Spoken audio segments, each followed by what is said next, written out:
I'm Joseph, And I'm Nick. and this is Fish Jelly. C'est bon, c'est bon, c'est bon. What does that mean? It's good. Oh. You hear it in like French porn a lot.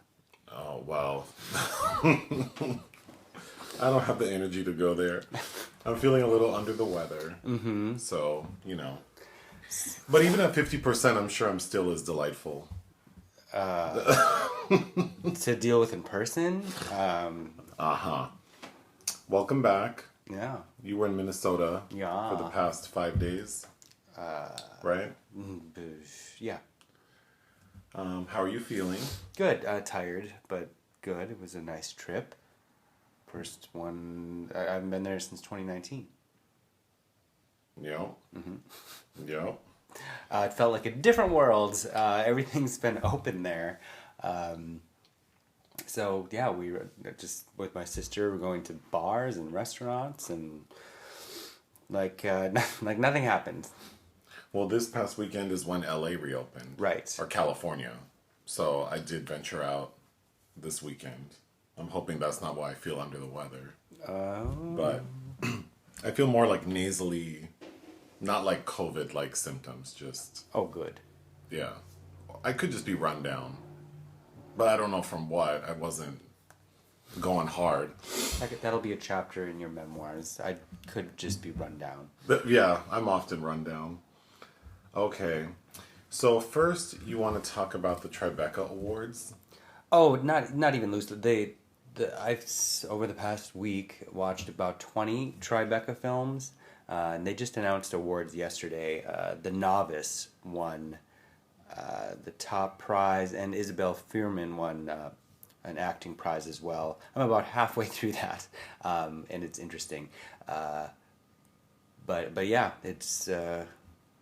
I still have several films to watch, so that's why I haven't created like a top 10 or whatever. But to shout out something I really loved out of there was a film called Catch the Fair One, written by and starring a WBA champion, Callie Reese, who's half native, half Cape Verdean, which is like the character she plays, who is struggling with drug addiction and is a boxer and is trying to find her sister who is disappeared and is presumably being sex trafficked. Very dark, very gritty, directed by Joseph Kubata Vladica, and produced by Darren Aronofsky. It reminded me very much of Paul Schrader's Hardcore. That was his sophomore directorial effort, starring George C. Scott, who very similarly had to go find his daughter, who was sold into sex trafficking, from the late 70s. I suppose also Lynne Ramsay's You Were Never Really Here a little bit too. So new projects you want to talk about. Something called Love Child. Yeah, a new Todd Solondz film. You know Todd Solondz. You've seen Happiness. We went to school together, I think. No, you didn't. Oh, okay. Happiness? What is Happiness. that? With Dylan Baker as the pedophile dad, and Philip Seymour Hoffman, and Where the dog eats the semen? the semen, yeah. Yes, I remember that scene. Yes. His last one was Wiener Dog, which I think I've been trying to get you to watch for years, because at least 2 of those segments I think are hilarious. He was my first ever interview. I interviewed him at Toronto, I think 2011, for Dark Horse, which was also Mia Farrow's last film. Yeah, he has a new film, a project now. It's called Love Child, that is going to star Rachel Weisz and Colin Farrell, reuniting them from, they previously starred together in The Lobster from Yorgos Lanthimos. Next is a film called Polaris. Yeah, speaking of Lynne Ramsay, she announced her next project, since You Were Never Really Here, will reunite her with Joaquin Phoenix and Rooney Mara. She also dropped in an interview that she is adapting a Margaret Atwood short story, which is exciting. And then, of course, for a while now, she's been attached to direct an adaptation of the Stephen King novella, The Girl Who Loved Tom Gordon, which I remember reading that when it came out, and it's one of his more simple stories, and I think Stephen King's latter years, he works better on a more simplistic plane. So yeah, I am looking forward to any of all 3 of those, but yeah, the Joaquin Phoenix Rooney Mara one is significant. And then something called What's Going On. Oh, yeah, there's a Marvin Gaye biopic finally being made. Oh. Produced by Dr. Dre and directed by Alan Hughes. So, Alan Hughes, you might know better as one of the Hughes brothers who started out with Menace to Society and Dead Presidents. I think, were their two big, really, classic 1990s films. They also did From Hell together, the Jack the Ripper movie with Johnny Depp. And I want to say their last film co-directing it's already been over a decade, was The Book of Eli with Denzel. And since then, both brothers have gone on to do other projects. But this is a major project, obviously, for Alan Hughes, which I'm very much looking forward to. Got it. So, films you watched that we didn't review on the YouTube channel. That were released this week. Oh, just that? I've been doing just films in general you watched. Oh, okay. Well, to shout out films we didn't find the time to cover or you didn't want to watch. Okay, then that would be the Sparks Brothers. Yeah, the Edgar Wright directed documentary. Edgar Wright's, his fan base is a little fanboy for me. Like, I'm presumably one of the few that really loathed Baby Driver. But his early stuff, Shaun of the Dead, Hot Fuzz, I think, Simon Pegg, are fun. But he directed this documentary about the Sparks Brothers, which I believe I brought up briefly last week because I saw it right before we recorded. And my familiarity with Sparks is more in anticipation of their affiliation with Leos Carax. But I do have seen and do own the 1970s disaster film Roller Coaster, which they performed in. And of course, that movie's not great. But, I was ignorant of their catalog, and they have, I think, something like 400 recorded songs, steadily working since the early 70s. And it was a very fun documentary. Again, veers off into fanboy a little bit with all the celebrity talking heads that I could have done without. But as themselves, I think the Sparks Brothers are fascinating and innovative, interesting individuals. You saw something called Sweat? Yeah, I actually saw this last year. It was one of the Cannes 2020 label films.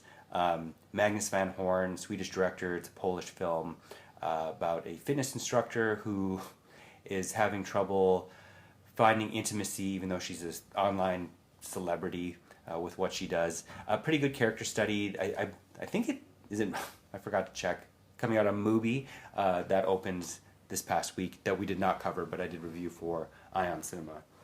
And then something called Phenomena. Yeah, you were briefly in the background when I put that on. A 1985 Dario Argento film I've never seen, starring Jennifer Connelly as a young woman, an American woman who goes to a Swiss boarding school, and she is able to communicate with insects, and that helps her solve a string of murders going on. Donald Pleasance is there, and a chimpanzee. I know you saw some of that. A chimpanzee? Yeah. I don't recall. Because the next you went to bed, and the next morning I was sending you those IMDb trivia facts about how the chimp apparently bit off a chunk of Jennifer Connelly's finger. Oh, I don't remember that. Because we were commenting about, anytime you see a chimp, an actor having to work with a chimp, you're kind of leery. Oh, you know my memory. Yeah. Okay, so other films you watched, Merrily. Oh, but my last note on that is it's kind of like an inferior version of Suspiria about an American girl traveling to a all-girls school in Europe where terrible things are happening. Okay. Merrily We Go to Hell. Oh, yeah. I'm still trying to catch up on a ton of Criterion films I'm supposed to review, and I stayed up late watching that with my sister. It's a 1932 film directed by Dorothy Arzner, who I believe was the only woman directing studio films in Hollywood. Golden era, infamously a lesbian. Joan Crawford claims that Dorothy was in love with her. But it stars Sylvia Sidney and Frederick March about a debutante who unwisely falls in love with a writer who's a terrible alcoholic. I thought it was funny. Obviously, I've seen lots of Frederick March and Sylvia Sidney films, but I couldn't get it out of my head that it looked, together they looked like if Amanda Seyfried and Rupert Everett were dating on screen. If that does anything for you. I think Arzner is a very important, prolific figure It wasn't a film I loved per se, although I do really enjoy Sylvia Sidney. But the only other Dorothy Eisner film I've seen is The Bride Wore Red with Franchot Tone and Joan Crawford, which is also not a film I loved. It's very much of the 1930s. Okay. Nightmare Alley. Oh, I love Nightmare Alley. So that Criterion just released that. It's obviously being remade, or has been remade by Guillermo del Toro, which will be released later this year. So yeah, I watched that again yesterday, and it's the third or fourth time I've seen it. You have seen it. I asked you as a birthday present to me to see it at the Egyptian in Hollywood in November of 2019. Yep. And I find it an endlessly fascinating, perverted film noir. And I also had read the book just as we had seen the screening in 2019.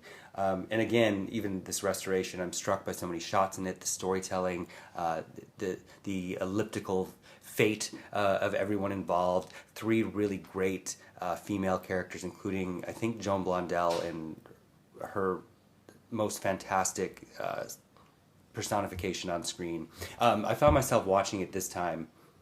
Oh, and there's that great opening shot where Tyrone Power is stuck outside of the geek tent, the drunk that's chewing off the chicken heads, and all you can hear is the chicken shrieks. And if you've seen the film, just know it's one of those films. I think it is more powerful with each viewing because the morbidity of it. Because as you experience it for the first time, and its secrets are unveiled, I think you do really need to see it again to realize kind of how devastating it is.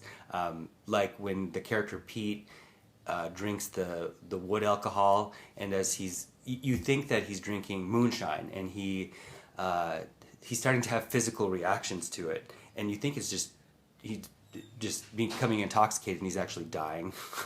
Yeah. It's so good. I love Colleen Gray, who is my alma mater. She went to Hamlin University, and we know her as the Leech Woman. Kansas City Confidential, all kinds of stuff. Young, beautiful, not. And the Helen Walker playing the, for the 1940s, a psychiatrist is quite something special in itself, but ends up being the most wicked of them all because he uses the 2 other women and she uses him. Very much looking forward to the remake with Toni Collette as the Blondell character and Cate Blanchett as the psychotherapist, and Rooney Mara is Colleen Gray's part. A great supporting cast: David Strathairn, Ron Perlman.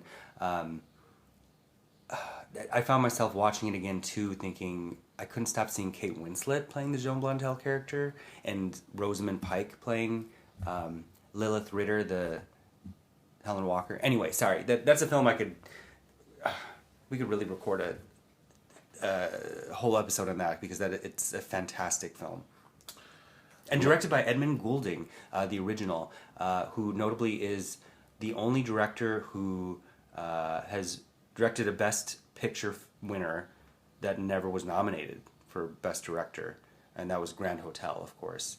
He also did a good, Dark Victory with Bette Davis, which has that notorious Humphrey Bogart doing the bad Irish brogue, I believe, and White Banners, which Faye Baintner won her Oscar for. Anyhow. Lastly, something called Smell a Sense of Snow. Smilla's. Oh, Smilla's. Okay. You said Smilla's? No, I thought you said smell a sense of snow. Nope. Smilla's Sense of Snow. So Smilla is a person. Yeah, Smilla is a person. All right. Okay. Well, let's hear about Smilla then. So, this was... I read the book. So this was about 97, so I was in 7th grade. By Peter Hoeg, I believe. Danish author. I think my mom had been collecting a bunch of what would come to be known as Nordic noir, after the advent of Girl with the Dragon Tattoo and the popularity of that. But in the late 90s, we were starting to see a lot of films that would later be the prototypes of what's now called Nordic noir, including, Insomnia by Erik Skoldebarg with Stellan Skarsgård, which was remade several years later with, I think, Pacino and Robin Williams, and maybe Hilary Swank. I think that might have been Christopher Nolan, actually, did the remake. Anyhow, Smilla Sense of Snow, I have always had a yen for bizarre titles, and it's got kind of a kooky story. And I remember it very vividly, and we rewatched it over this past weekend with my family, because I've kind of been insistent about it, because I was morbidly curious to see if maybe it's aged better than it has, at least even in a campy way. And I'm sorry to say that it hasn't. It's got a lot wrong with it, but still the bones of the story are fascinating. So Bill August, who's a 2-time Palme d'Or winner, directed it. It stars Julia Ormond as Smilla Jasperson, who is this wayward, traumatized individual who's supposed to be half Inuit and half of Robert Loggia. And it starts off with a murder. It actually starts off with a meteor hitting Greenland in the 1850s, which is pertinent. And then it flashes to Julia Ormond, who's really gorgeous. And she's fascinating to watch on screen, but I think completely miscast despite the cultural issues with it. She just doesn't look like A, Robert Loggia, or B, that she could be half Inuit Greenlandic. Anyhow, she has taken a bonding to this young boy who's of a troubled mother, also Greenlandic, who's falls off the top of a roof, and she believes is murdered. And it all ties into this company that's excavating where this meteor hit 100 years ago, which is they're able to draw a impressive amount of energy from, but it's also awakened this ancient parasitic worm that's killing people. And if that sounds great, I'd definitely give it a watch. It's way too long. Gabriel Byrne plays a neighbor who's an undercover cop who has a stutterer that has an affair with her. That character could have been cut completely. Richard Harris is the company man that Ormond is trying to hail down. Vanessa Redgrave is this ultra Christian woman, and which in a scene that features the worst line, because as the title alone, if it's one of those films that you really shouldn't say this title in the movie. Or allude to it even, because to me I find it kind of a fascinating title. But she's confronted Vanessa Redgrave, who tells her a secret, and he tells Vanessa Redgrave, just as you have a sense of God, I have a sense of snow.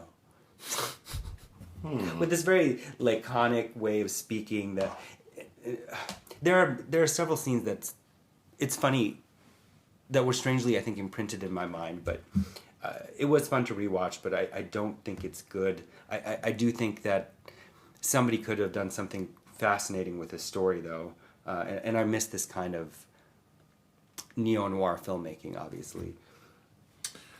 Moving on, Ned Beatty passed away this past week. Yes, sir. So why don't you speak about Ned? Well, when we read that headline, I asked if you knew who he was, and you didn't. He looks familiar. I mean, I know his face, but I couldn't. If I had not looked it up, I wouldn't have known which movies he's been in. Well, it struck me that even the way I have to describe him is he's the one who's told to squeal like a pig in John Borman's classic Deliverance. Yeah. Which was his first movie, 1972. But he's appeared in so many excellent films besides Deliverance. That to me it's such a disservice that's such an iconic film, but that's would be imprinted upon his legacy. So I just wanted to shout out 5 other films worthy of being notable in Ned Beatty's very impressive filmography, and just in no random order. Oh, okay, go ahead. Cookie's Fortune, which is one of my favorite Robert Altman films. Very impressive cast. Great Glenn Close, Julianne Moore, Charles S. Dutton, Patricia Neal. It's not on Blu-ray. Somebody please put Cookie's Fortune on Blu-ray. Amazing film. Wise Blood, of course, an adaptation of the Flannery O'Connor novel. Read the novel. Excellent. Anything by Flannery O'Connor. But John Huston directed a really good film version with, I'm blanking on his name, Brad Dourif.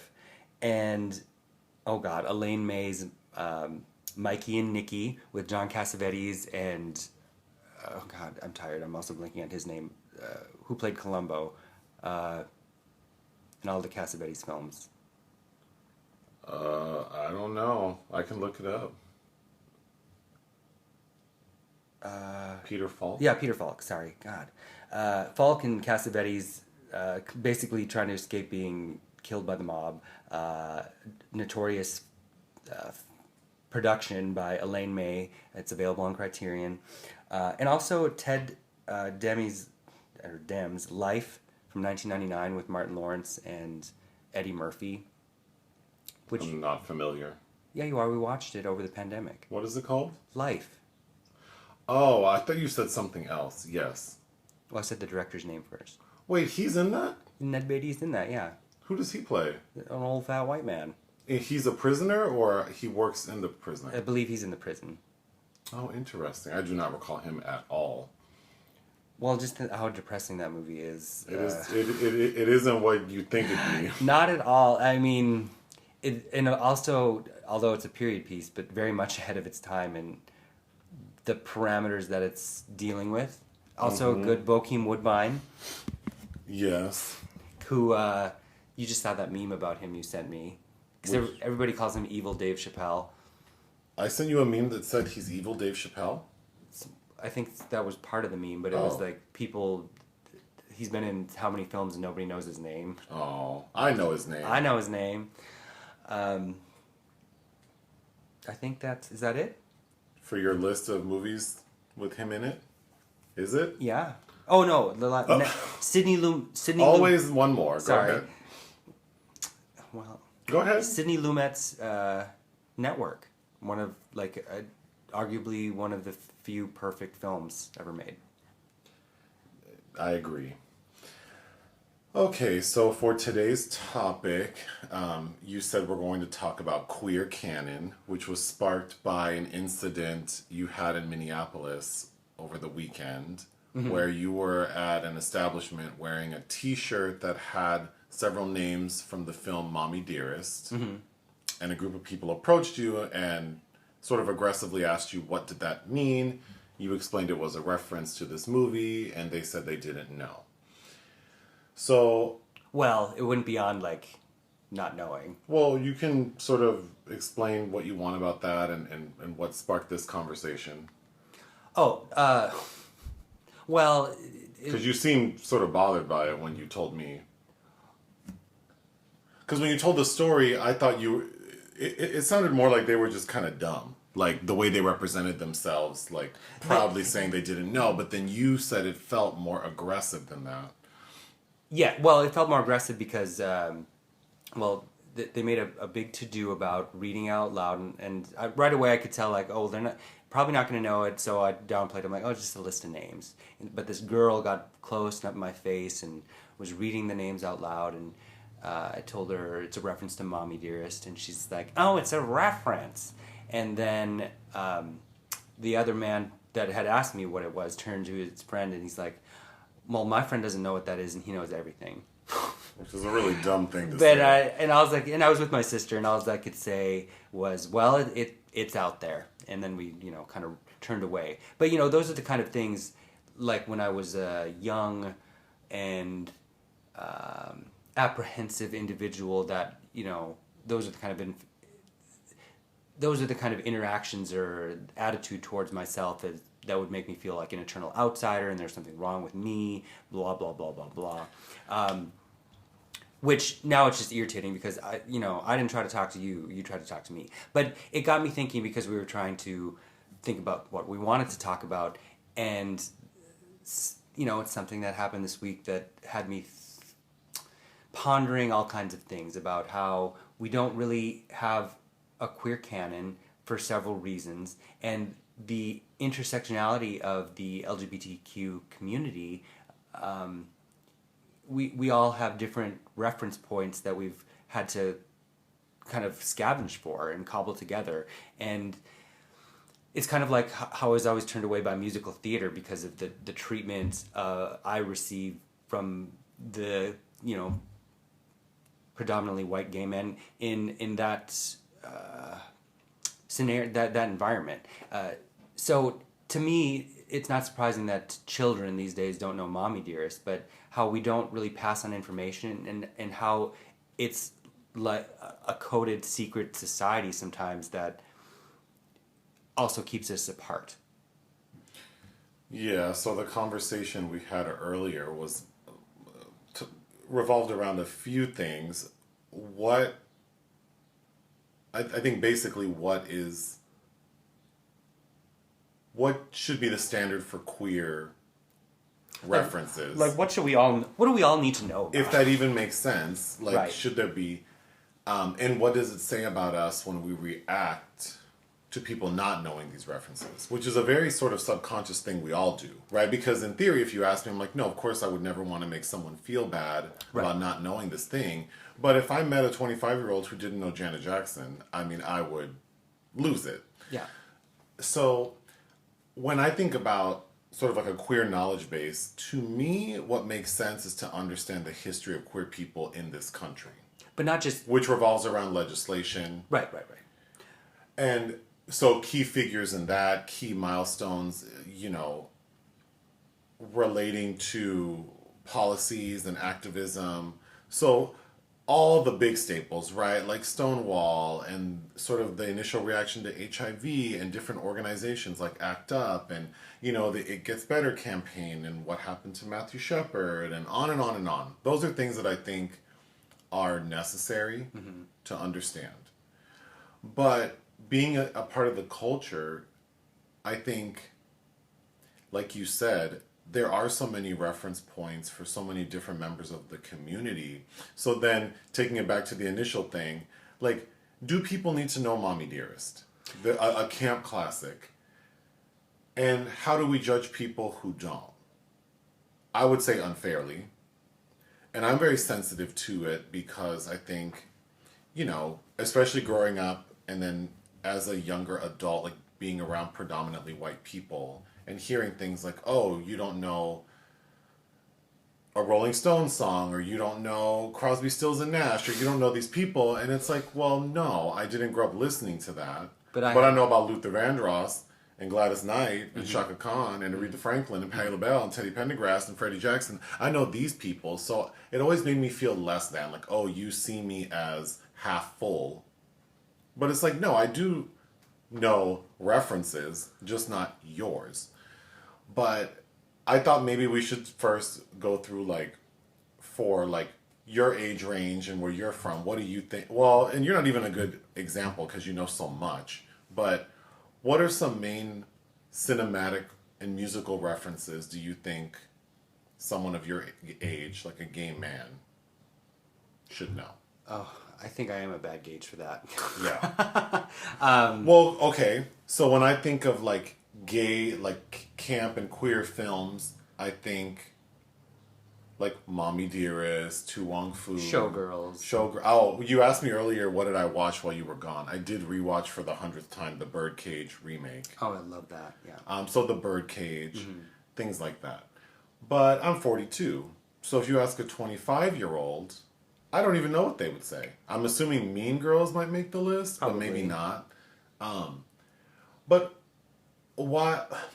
Okay, then, since you're not the best example, why is it important for a 25-year-old to know Mommy Dearest? And is it not as equally important for them to make their own reference that's more modern?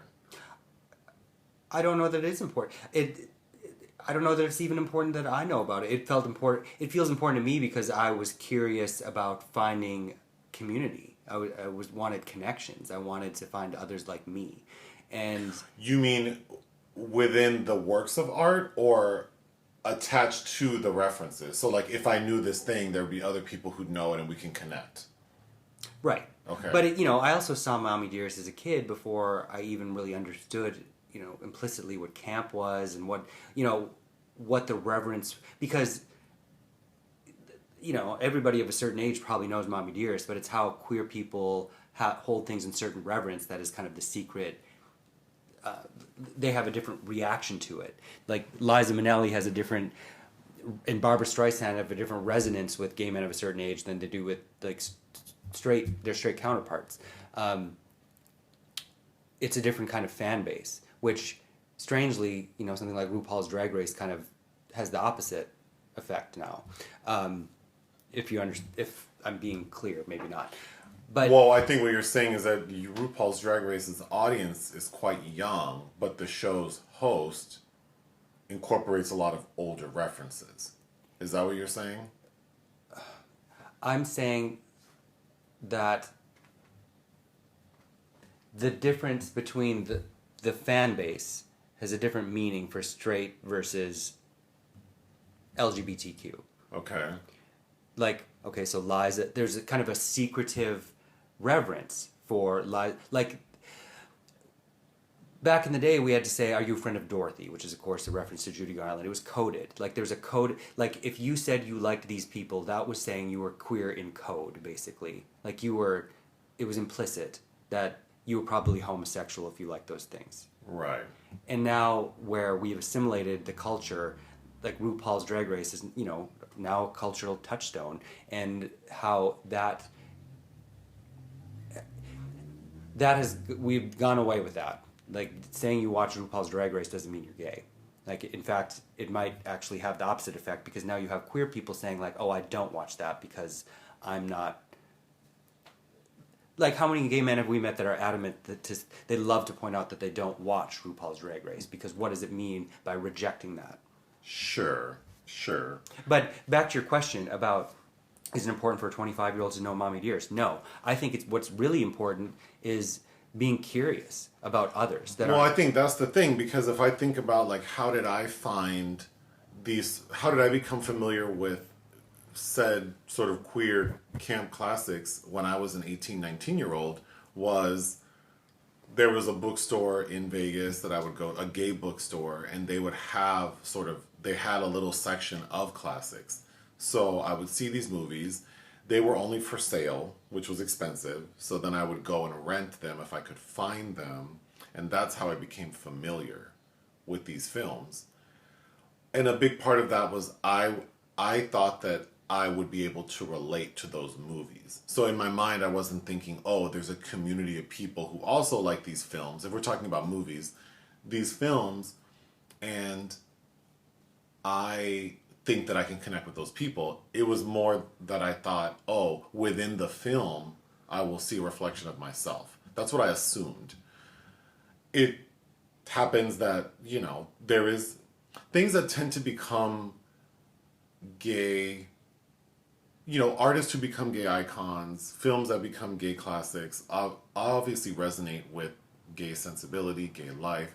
So, yes, I did find a lot of these classics very appealing, because I did see something of myself in them.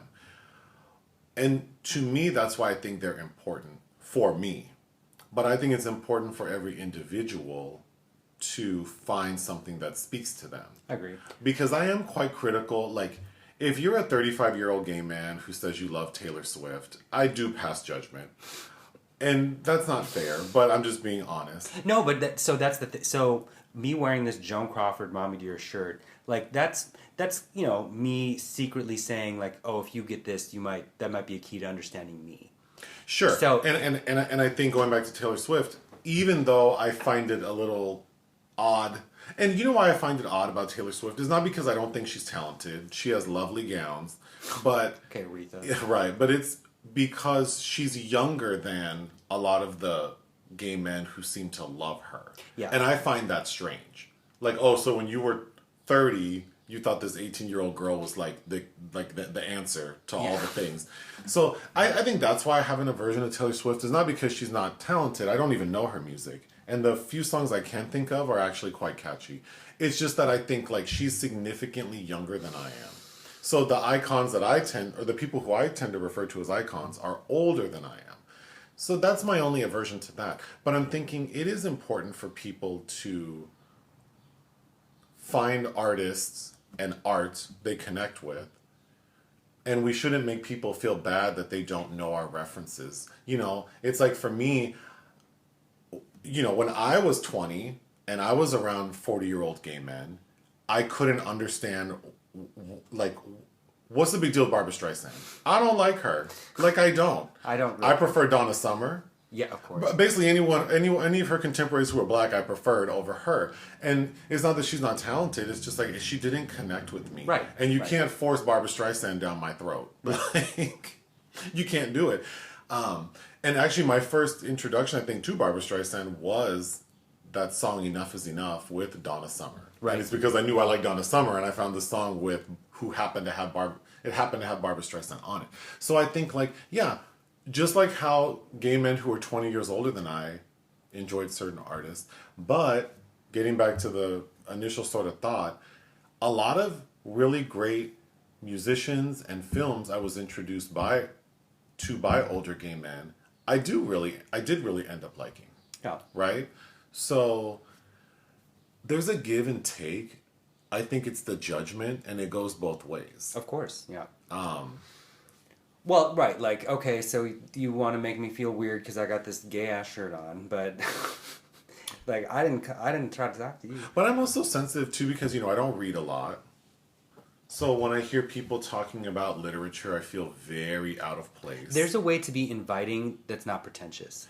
And, yes, there is, and I'll tell you what that is if you're talking to Joseph P. Robinson, is... Talk to me like as if you're trying to sell me something, like you're excited about it, mm-hmm. and I want to see it. And most people don't do that. It's more just sort of judgment, mm-hmm. and then running off a list of things about this person or this thing, and that's not appealing.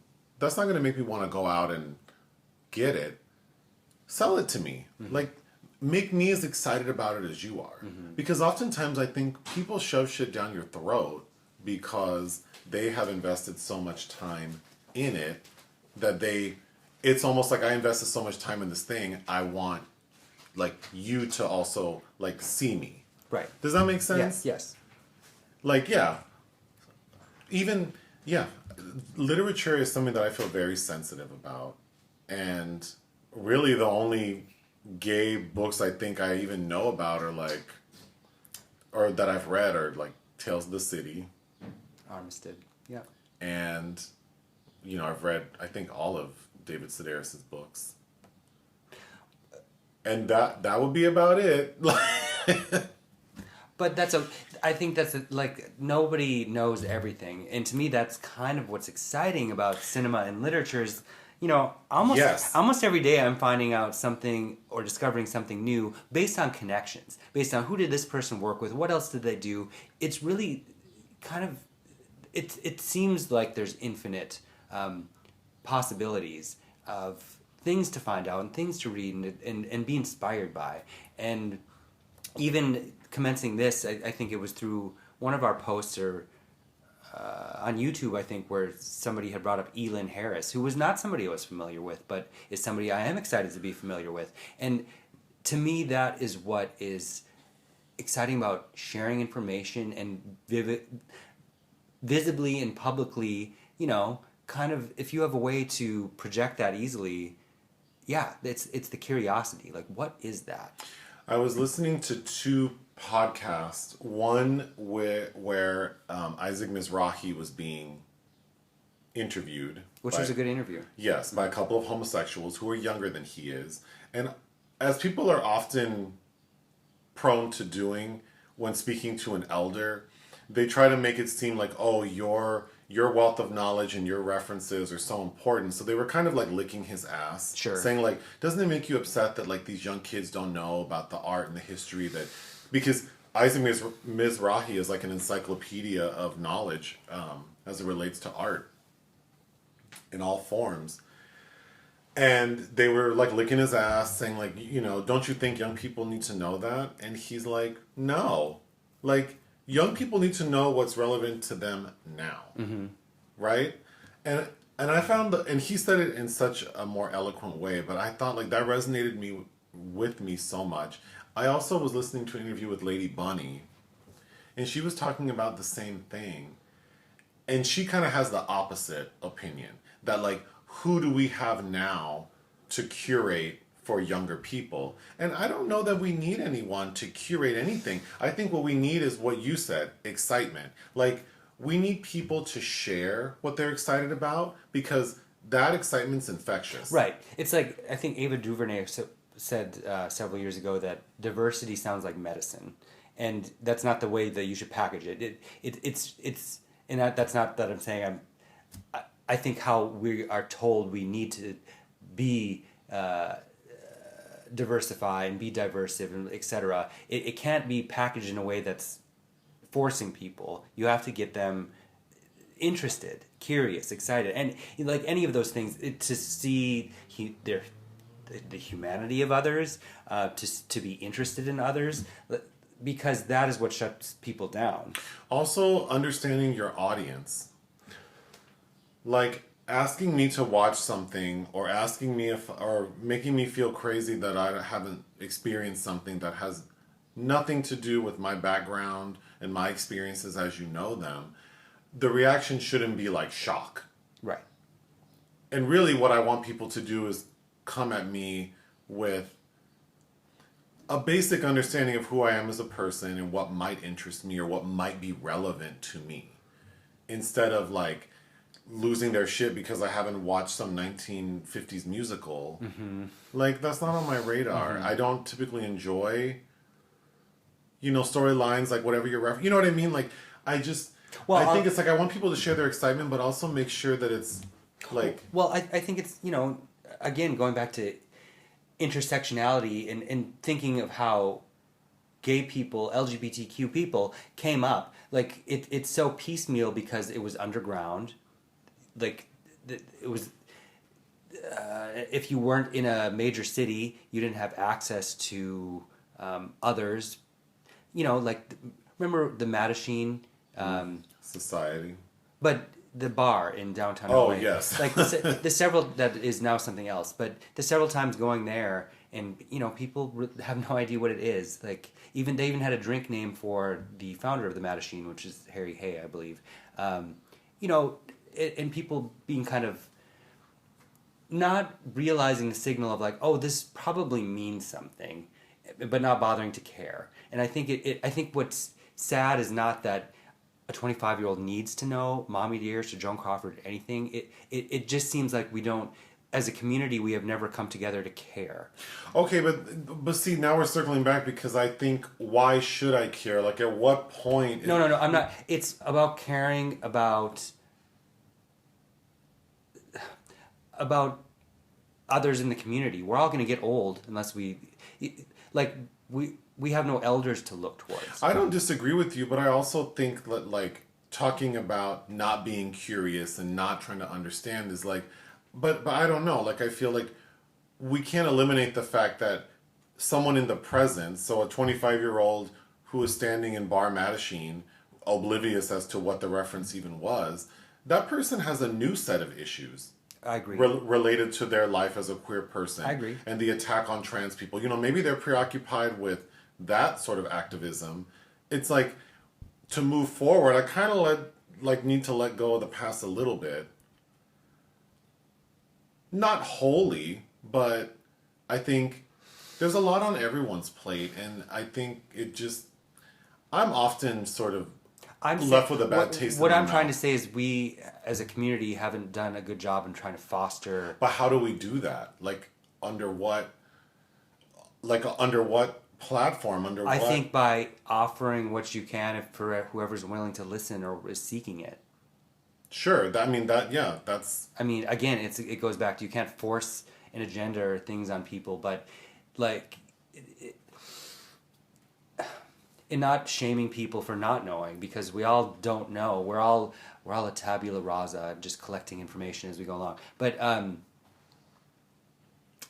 I think that it is important to know where we came from, because there also might be something that equips us to deal with what's going on. Yeah, to learn from it. I agree. I'm just thinking... But again, I wanted to get to, we had this period, and then AIDS hit, and we lost a whole generation of men and artists, and we have all these missing bridges, and then out of what happened to be made, because if cinema is this reflection, and again, a part of our conversation before this was about, it's a very young medium still, so knowing these references maybe not be as impressive as knowing classical music and blah, blah, blah, blah. But also what was allowed to be presented on screen, up until the 60s was all white people. So that in any prominent sort of way. And so, yes, why I wouldn't expect a person of color to innately want to be interested in going through all these things where they absolutely aren't going to see any version of themselves. Right. And so there's that disconnect too. And I think since predominantly those who do have a voice that are older are usually white, cis, gay men who are angry about all these people that really only have one part of their identity that overlaps with what they are, upset about not knowing something, is also an issue. Yeah. Going back to HIV and AIDS, we often comment, like, just talking with other people, friends, about how, like, generationally everyone's sort of relationship with HIV is different, right? Mm-hmm. Because if you're 50 plus, you were in the thick of it. If you're 40 plus, you witness so many people affected by it. If you're 30 plus, it's like you learned how to manage it. Mm-hmm. And then 20 plus, HIV is not really something that they're afraid of. Like, they haven't seen the negative effects of it. It's very manageable. People don't even disclose they have it because it's not an issue. So I wonder, like, the anger many people feel towards the ambivalence younger gay men have towards HIV, is that warranted?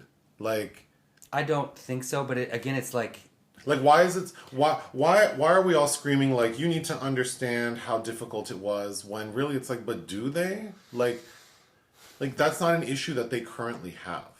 HIV is not a death sentence. It's manageable. So they're not afraid. Why invoke fear and terror and trauma on people who don't have to experience that? I don't think that it's invoking fear and trauma to have to know a history. Kind of like the Holocaust or slavery. Like, we need to know how people behaved. Of course. And we can't erase that, and I think that it needs to be, I think we need to keep in mind how the U.S. government responded when this happened. And what depresses me about, I think that because of the age I am, it just seems so disrespectful and dismissive to all of these dead people that died in vain, and I feel that way about